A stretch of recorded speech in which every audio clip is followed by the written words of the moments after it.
Welcome to Salcedo Paranormal. This is episode 403, and today I am covering paranormal news. For all episodes of the show, along with links to social media and other ways to contact me, you can go to the podcast page, and that would be salcedoparanormal.podbean.com.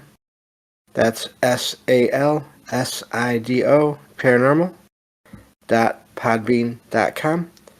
Always happy to hear from you all, whether you have comments or questions or topic suggestions, or stories of paranormal experiences, whether they're your own or from others that you trust.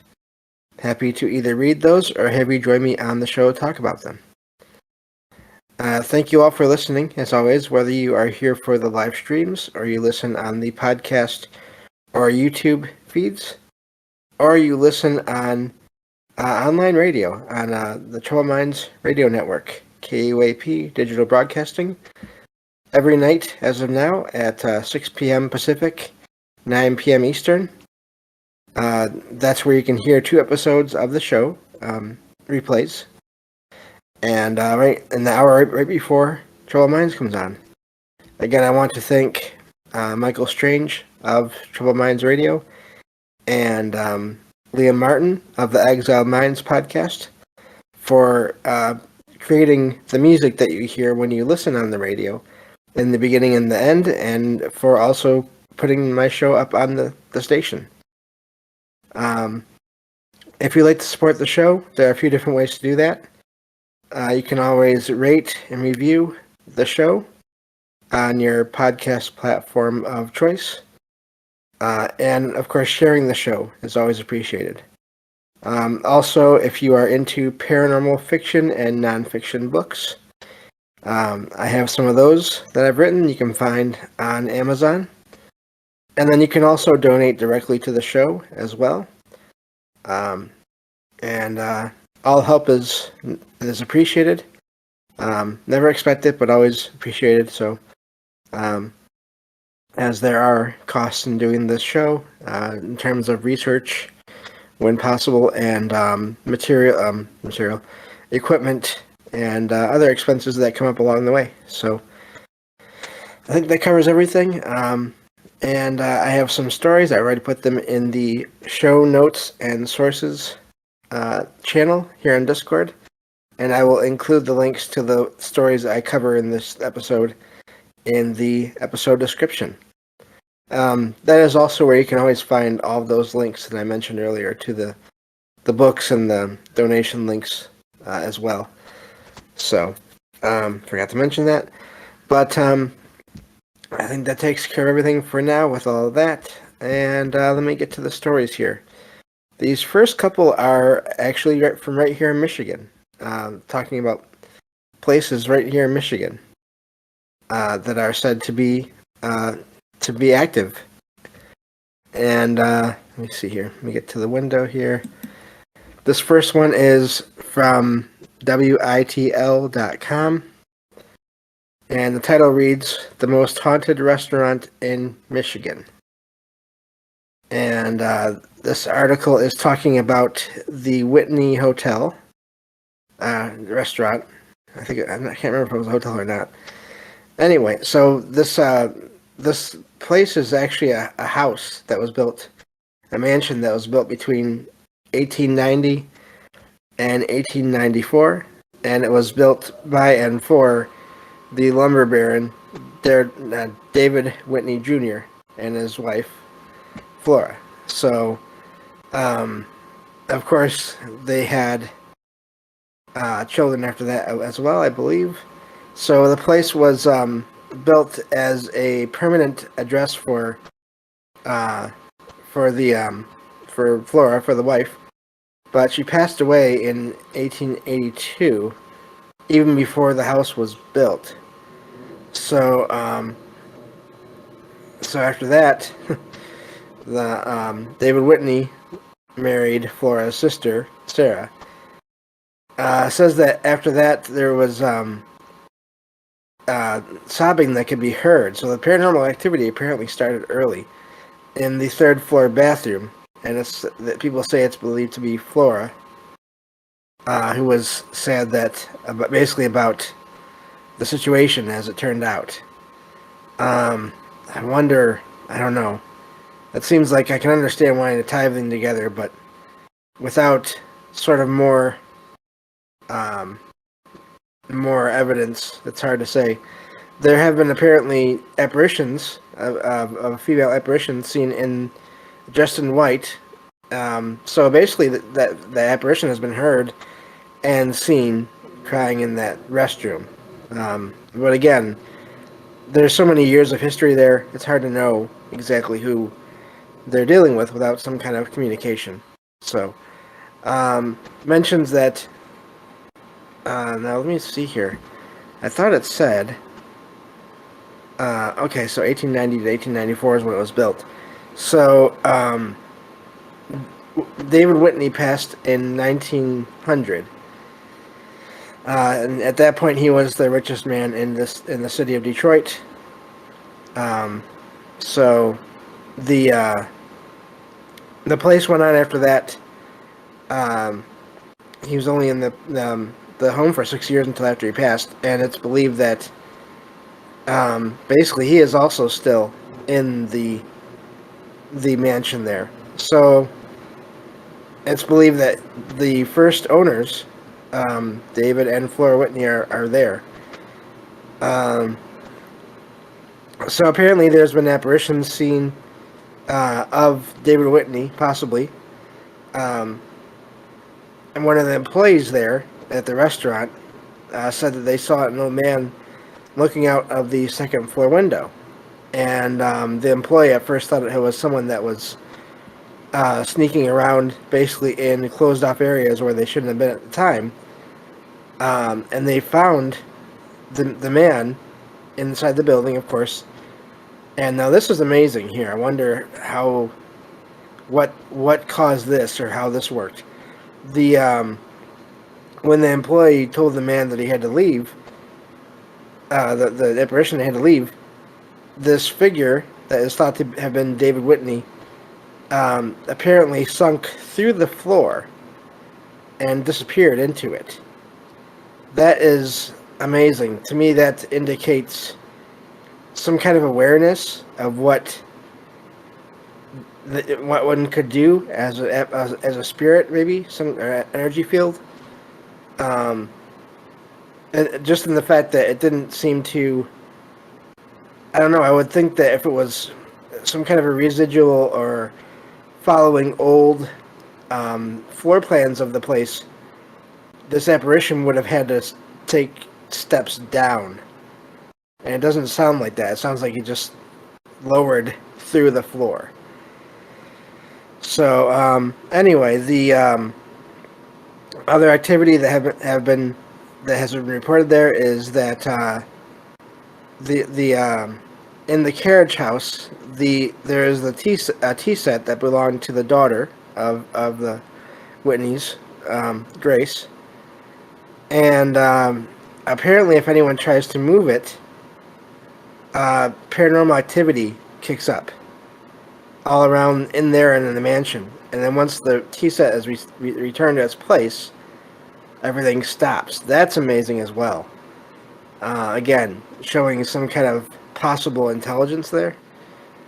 So, going on in this article, it says that the mansion was the first to have its own elevator, which goes from floor to floor, with nobody operating it.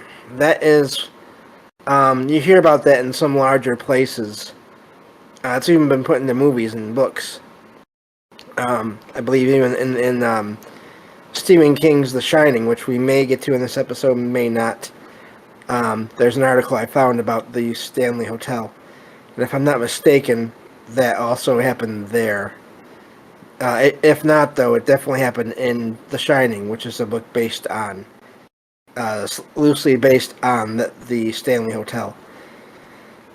Anyway, it mentions that after David Whitney's second wife, Sarah, passed in 1917, the mansion was turned, well, I didn't hear about this, into a tuberculosis ward for a while. And so that's, of course, a terrible disease. And since then, apparently, there have been sounds that people have heard of coughing.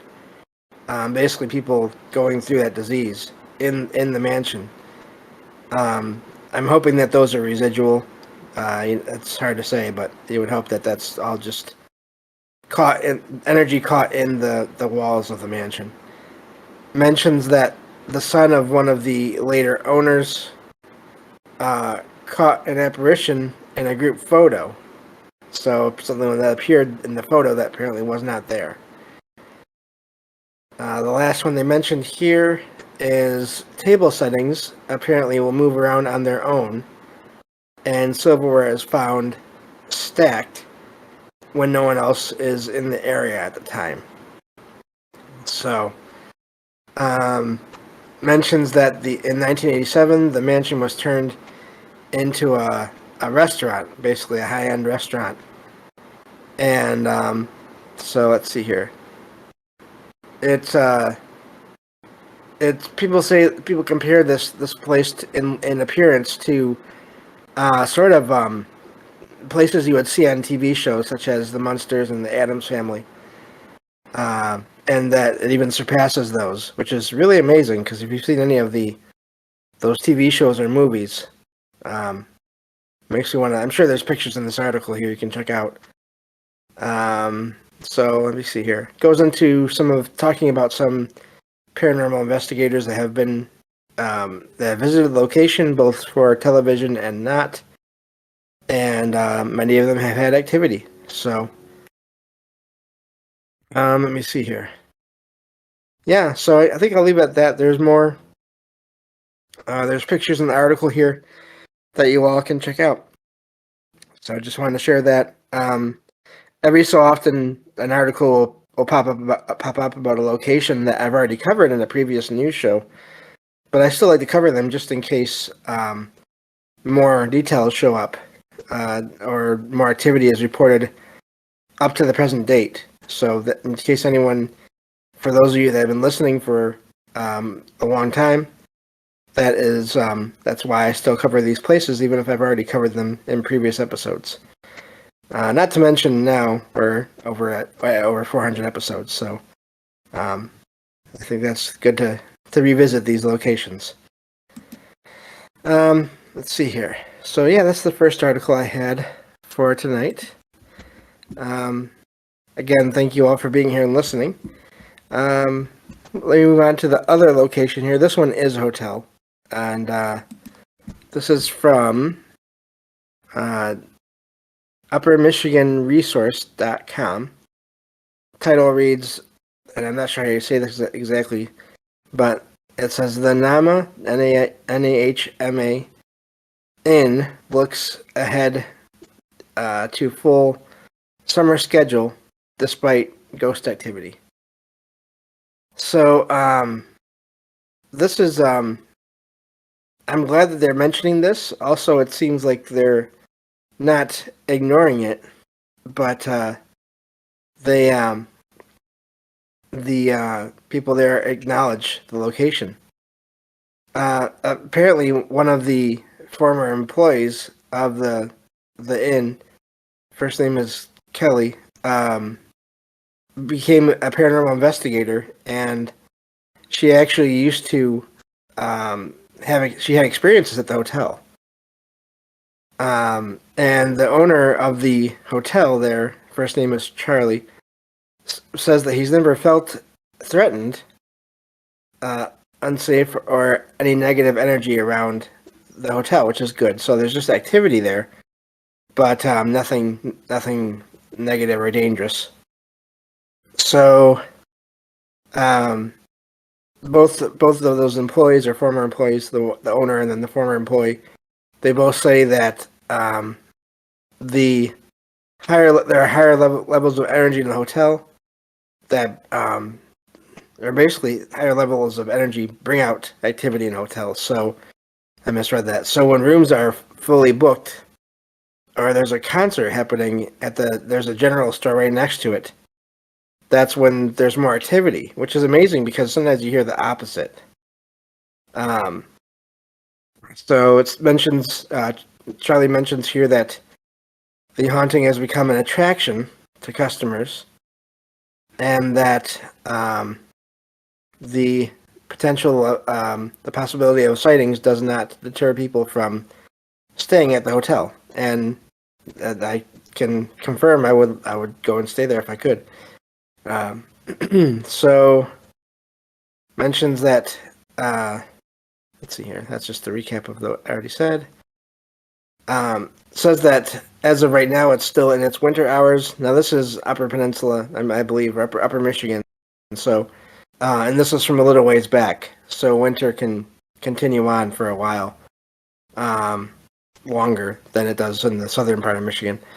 But that's basically all it says. But I just like that they don't try to hide the paranormal, and they have a list of events here that are going to happen at the hotel or at the inn.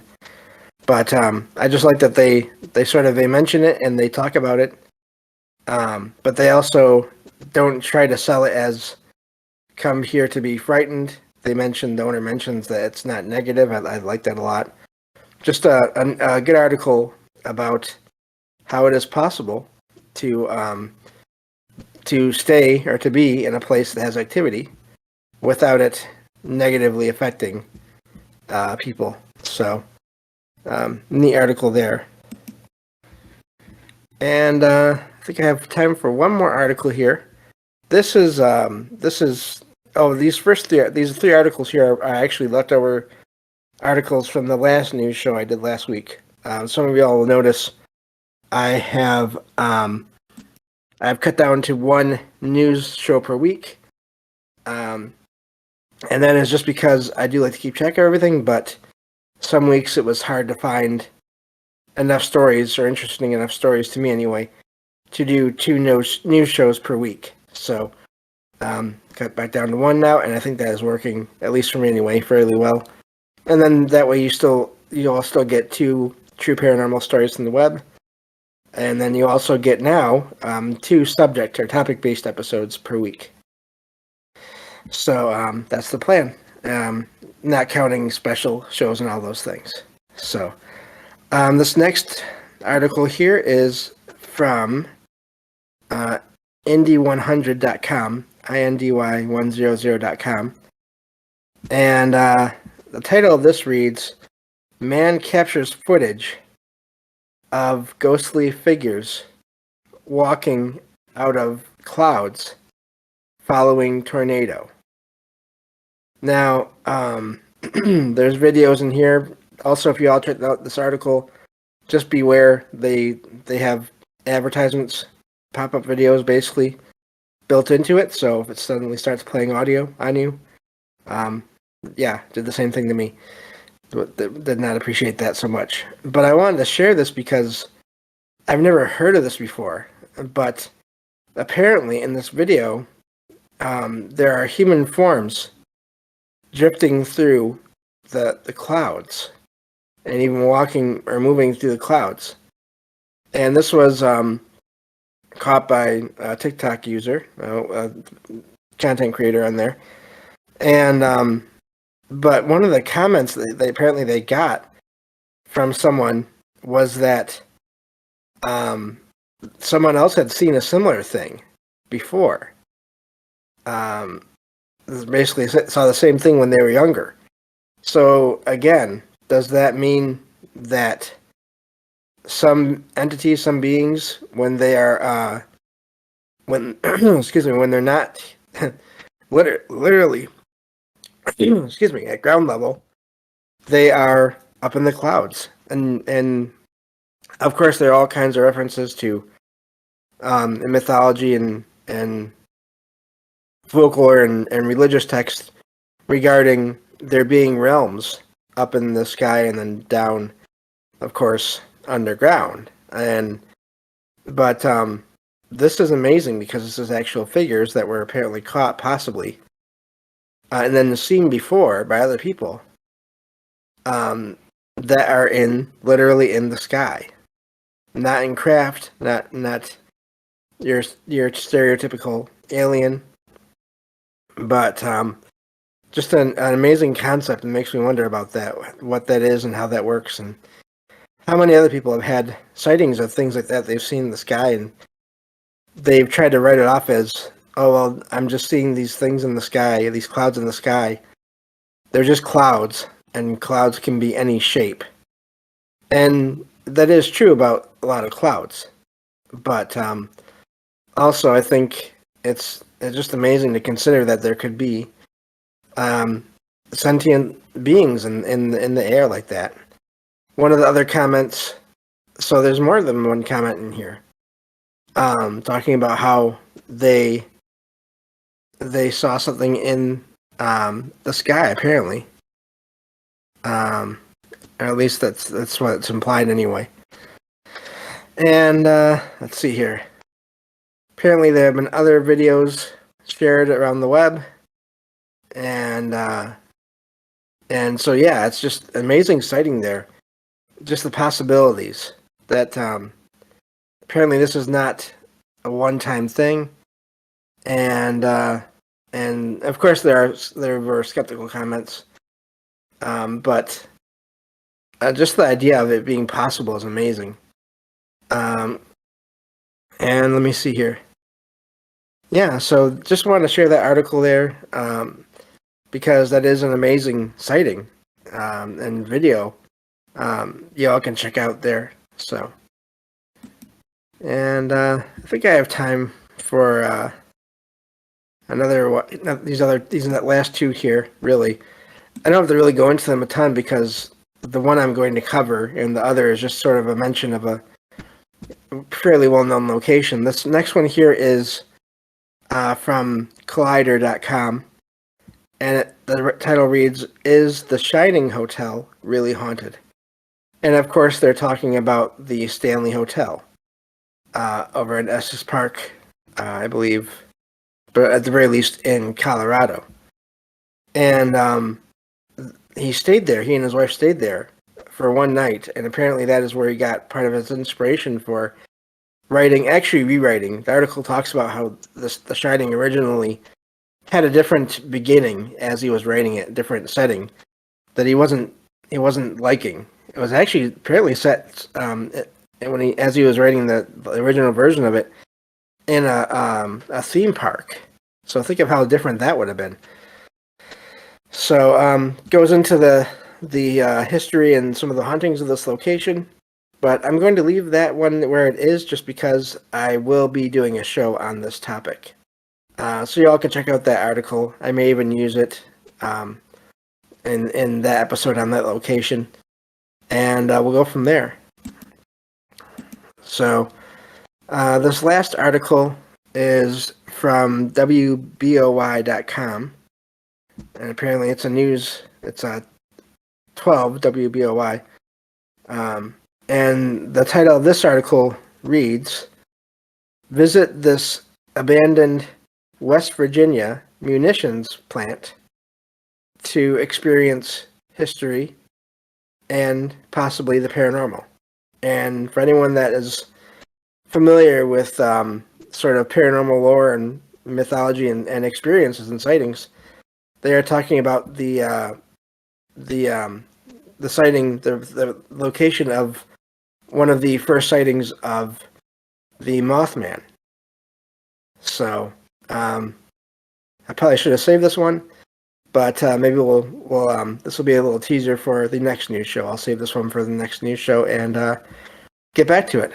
So thank you all for listening, and I'll be back.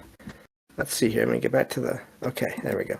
I'll be back tomorrow with the next episode of Salcedo Paranormal. Take care, everyone.